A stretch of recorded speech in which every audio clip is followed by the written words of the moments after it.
we leave this day. ఈ యొక్క దినము ఇక్కడ నుండి వెళ్ళడానికి ముందు దేవుడు మనకు సహాయం చేయనట్లుగా. Matthew Gospel 5:8.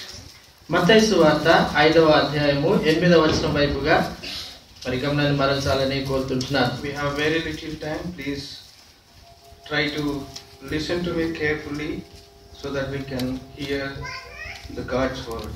చాలా తక్కువ సమయాన్ని కలిగి ఉంటున్నాను కాబట్టి చాలా జాగ్రత్తగా మరి వినండి, తద్వారా దేవుని యొక్క స్వరాన్ని వినుటకు సహకరిస్తుంది. మత్తయి సువార్త 5వ అధ్యాయము 8వ వచనం. Blessed are the pure in heart, for this they will see God. హృదయ శుద్ధి గలవారు ధన్యులు, వారు దేవుని చూచెదరు. Today we are going to see only one sentence, that is, blessed are the pure in heart. హృదయ శుద్ధి గలవారు ధన్యులు అనే ఒక భాగాన్ని మాత్రమే ధ్యానించబోతున్నాం.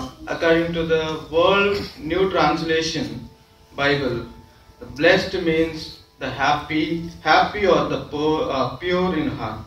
మరి ఆ యొక్క న్యూ బైబిల్ ట్రాన్స్లేషన్ ని బట్టి మరి ధన్యులు అంటే మరి సంతోషంగా ఉండేవారు. That means the people who are pure in their hearts, they are happy.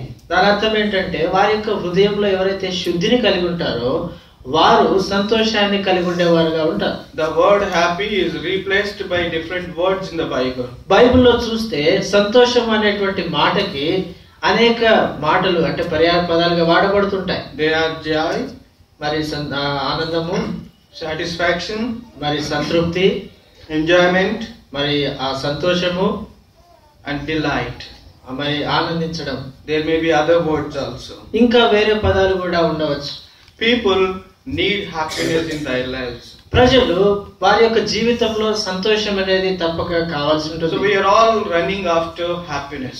మనమందరం కూడా సంతోషము కలిగి ఉండడానికి మరి ప్రయాసపడుతుంటాం. You ask anyone in Hyderabad city, what do you want? They want happiness. Hyderabad లో ఉండే వారిని ఎవరైనా ప్రశ్నిస్తే మీకు ఏం కావాలని ప్రశ్నిస్తే వారు అంటారు మాకు సంతోషం కావాలి అని అంటారు. People are working so hard day and night for happiness. ప్రజలు దివారాత్రులు శ్రమించి కష్టించి పనిచేస్తున్నారు. ఎందుకు? మాకు సంతోషం కావాలని ఆ విధంగా ఎంతో మరి శ్రమిస్తూ ఉంటారు. They are leaving children aside, leaving families aside, going to foreign, going to work even in the midnight also, leaving their family members and working only for happiness. మరి తమ యొక్క పిల్లలను కుటుంబాన్ని వదిలిపెట్టి పనిచేయడానికి వెళ్తారు, వేరే దేశానికి పనిచేయడానికి వెళ్తూ ఉంటారు. అంత మాత్రమే కాదు, రాత్రులు కూడా పనిచేయడానికి రాత్రి సమయాల్లో కూడా కష్టించి శ్రమిస్తుంటారు. ఎందుకు? సంతోషం కావాలని శ్రమిస్తుంటారు. Some people are going to pubs, cinemas, resorts, holidays, and they are going to make friends, and they are going to have drink and earn money for getting happiness. కొంతమంది అయితే సినిమాలకు మళ్ళీ రిసార్ట్స్ లకి తర్వాత పబ్బులకి ఈ రీతిగా స్నేహితులను మరి వారు వేరే వారితో స్నేహం చేసుకోవడానికి అనేక విధాలుగా ఆయా రకాలైనటువంటి కార్యకలాపాల్లో ప్రజలు మునిగి ఉంటున్నారు. Some years ago I read a news about Mike Tyson. మరి కొన్ని సంవత్సరాల క్రితము మైక్ టైసన్ గూర్చినటువంటి ఒక వార్త నేను వార్తాపత్రికలో You know how powerful, how popular he is. మరి ఆయన ఎంత ప్రఖ్యాతిగాంచినటువంటి బాక్సరో మనం ఎరుగు. One day he said to the media that I am going to die because I am not happy. మరి ఆయన ఒక దినము మీడియాతో ఏమన్నాడంటే నేను సంతోషంగా లేని కారణాన్ని బట్టి నేను చనిపోబోతుంటున్నాను అని చెప్పాడు. I don't want to live because I am not happy. నేను సంతోషంగా లేని కారణాన్ని బట్టి జీవించాలనేటువంటి ఆశ నాకు లేదు అని చెప్పాడు. And popular Hollywood actress Marilyn Monroe one day committed suicide because she was not happy when she was not offered movies. మరి మార్లిన్ మన్రో ఆ యొక్క బాలీవుడ్ నటి మరి తాను ఆ యొక్క ఆత్మహత్య చేసుకుంది. ఎందుకు అంటే తనకు సంతోషము లేని కారణాన్ని బట్టి.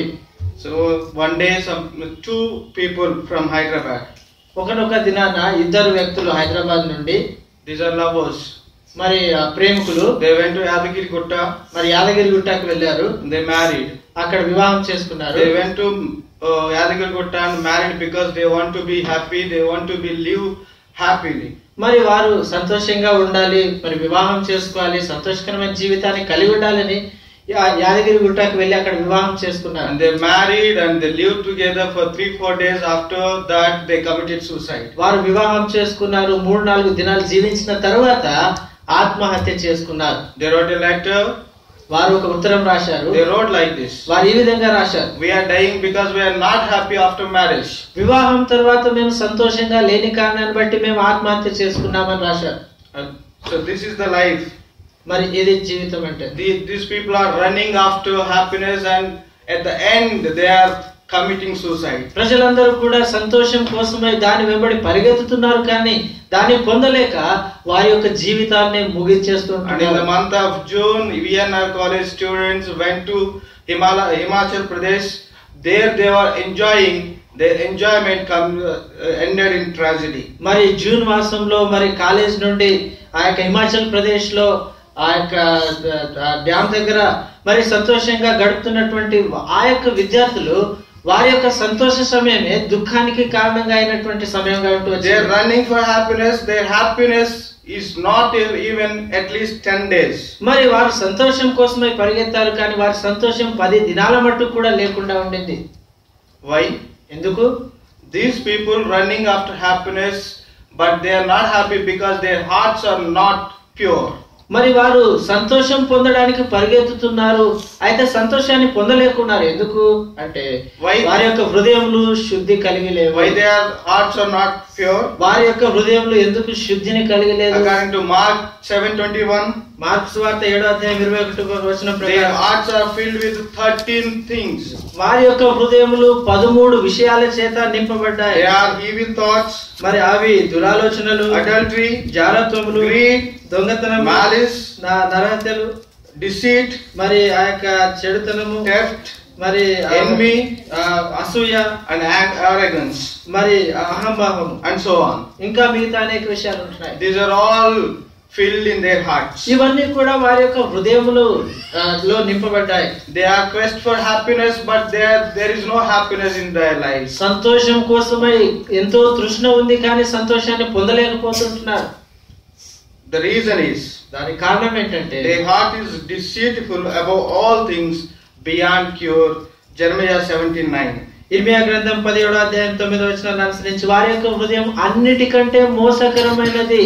Nobody is deceiving them. Their heart is deceitful for them. ఏ ఒక్కరు కూడా వారిని మోసపరచట్లేదు, కానీ వారిని వారి హృదయమే మోసపరుస్తారు. Nobody can cure. ఏ ఒక్కరు కూడా దాన్ని నయం చేయలేరు. And these people are going for happiness, but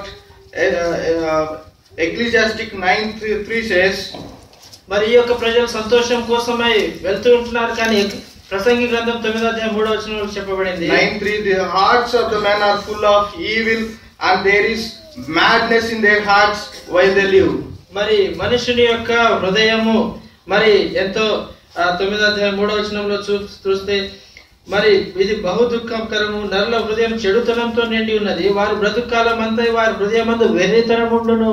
There is full of evil and madness in their hearts. వారి యొక్క హృదయం చెడుతనంతో నింపబడింది, వెర్రితనంతో నింపబడింది.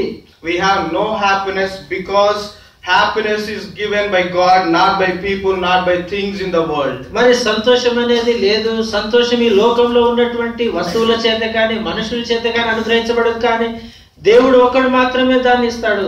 Ecclesiastes 2:26 says, to the man who pleases him, God gives wisdom, knowledge, finally happiness.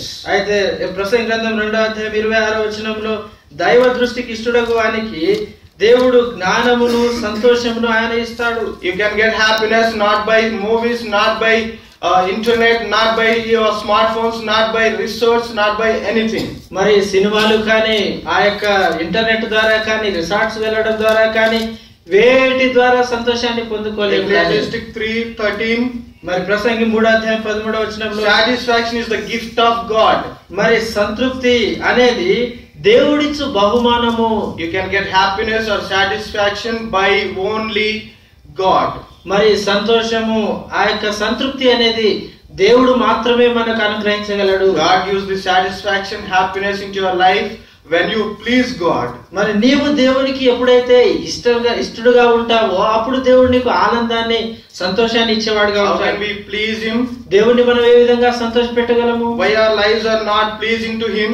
మన యొక్క జీవితాలు ఆయనకు సంతోషకరంగా ఎందుకు లేవు?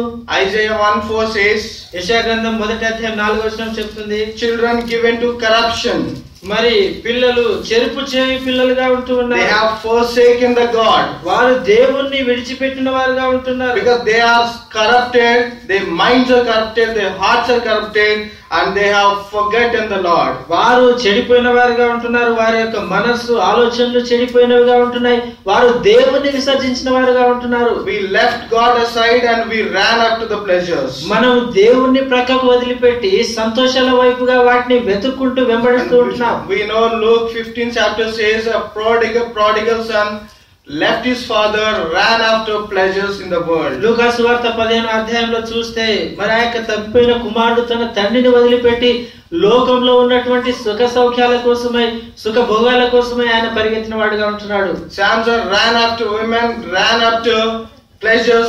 At one point of time he wanted to commit suicide. మరి సంసోన్ అయితే తన యొక్క జీవితంలో ఒక స్త్రీని మరి తాను కలిగి ఉండాలని సంతోషాల కోసమై తాను పరిగెత్తాడు. కానీ ఒక సమయంలో తన యొక్క జీవితాన్ని అంతమొందించాలని ఆశించిన వాడుగా ఉంటున్నాడు. 2 Timothy 3:4 says, we are lovers of pleasure rather than lovers of God. 2 Timothy పత్రిక 3వ అధ్యాయం 4వ వచనంలో చూస్తే దేవుని కంటే సుఖానుభవం ఎక్కువగా ప్రేమించే వారంగా ఉంటూ ఉన్నాం. But Moses set an example. అయితే మోషే మనకు మాదిరిని ఉంచిన వాడుగా He was prince. ఆయన మరి రాజభవనంలో ఉంటున్నాడు.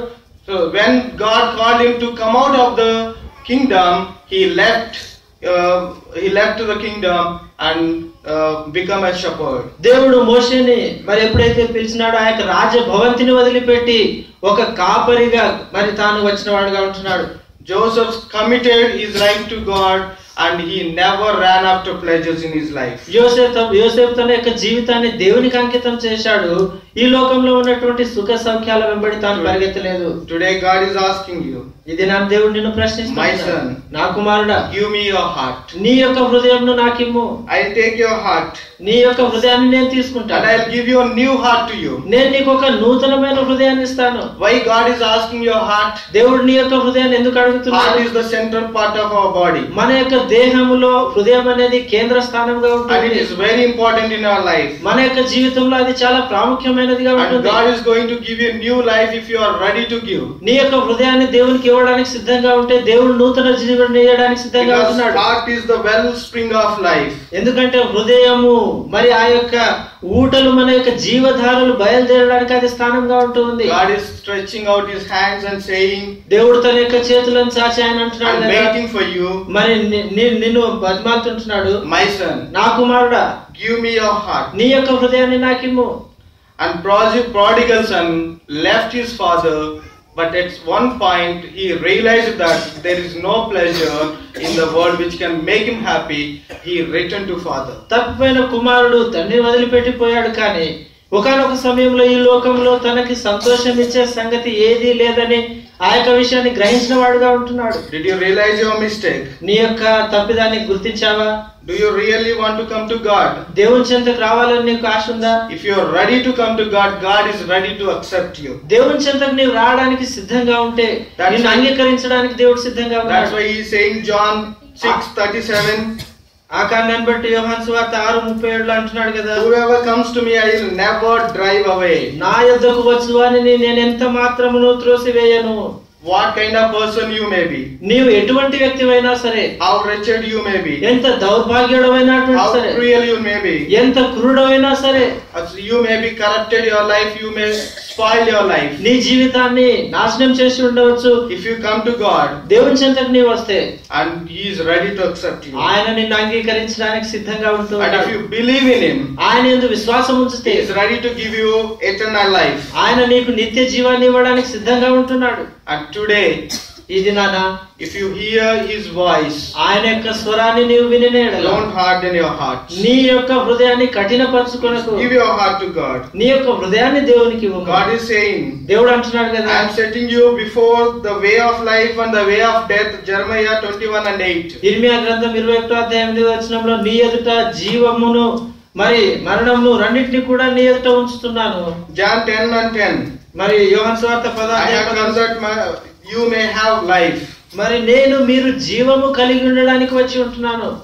So you may be sinner, నీవు పాపివై ఉండవచ్చు, but God is giving you two options. అయితే దేవుడు నీకు రెండు అవకాశాలు ఇస్తుంటున్నాడు. One is the life, ఒకటైతే జీవము, another is the life, death. ఇంకొకటి మరణాన్ని నీ ఎదుట ఉంచుతున్నాడు. What do you want? నీకేం కావాలి? Do you want life? నీకు జీవం కావాలా? If you want life, నీకు జీవం కావాలంటే come today. దేవుని చెంతకు రా. Jesus is ready to give you. యేసుక్రీస్తు ప్రభువు నీకు ఇవ్వడానికి This is the gift God is going to give you. ఈ యొక్క వరాన్ని బహుమానాన్ని నీకు The ఇవ్వడానికి gift సిద్ధంగా is ఉన్నాడు. eternal life. ఆ యొక్క వరమే నిత్య జీవము. Roma 6:23. రోమా పత్రిక 6వ అధ్యాయం 23వ వచనము. Roma 6:23. రోమా పత్రిక 6వ అధ్యాయం 23వ వచనం. ఏలైనగా పాపం వల్ల వచ్చు జీతం మరణము, అయితే దేవుని కృపావరము మన ప్రభువైన క్రీస్తు యేసునందు నిత్య జీవము. We are sinners and we are deserved for death. మనం పాపులంగా ఉంటున్నాం, మనం మరణానికి పాత్రులము. But God is changing your status. అయితే దేవుడు మన యొక్క స్థాయిని తాను He March wants to make you holy man. ఆయన నిన్ను పరిశుద్ధమైన వ్యక్తిగా చేయాలని He wants to give you eternal life. నీకు నిత్య జీవాన్ని ఇవ్వాలని If you ఆశిస్తున్నాడు. would like to have eternal life, నీకు నిత్య జీవం కావాలని ఆశిస్తున్నాడు. today our God Jesus Christ మరి యేసుక్రీస్తు ప్రభు చెంతకు నీవు రా. to give holy life and eternal life. మరి ఆయన నీకు మరి పరిశుద్ధమైన జీవితము నిత్య జీవం ఇవ్వడానికి సిద్ధంగా God ఉన్నాడు. is ready to give you. దేవుడు నీకు నిత్య జీవాన్ని ఇవ్వడానికి సిద్ధంగా God ఉన్నాడు. bless this word. దేవుడి యొక్క వాక్యాన్ని దీవించును కాక.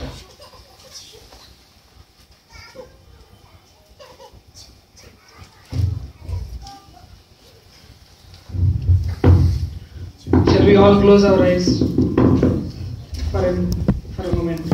మనం ఒక క్షణము మన యొక్క కళ్ళు మూసుకొని ప్రార్థన వైఖరిలో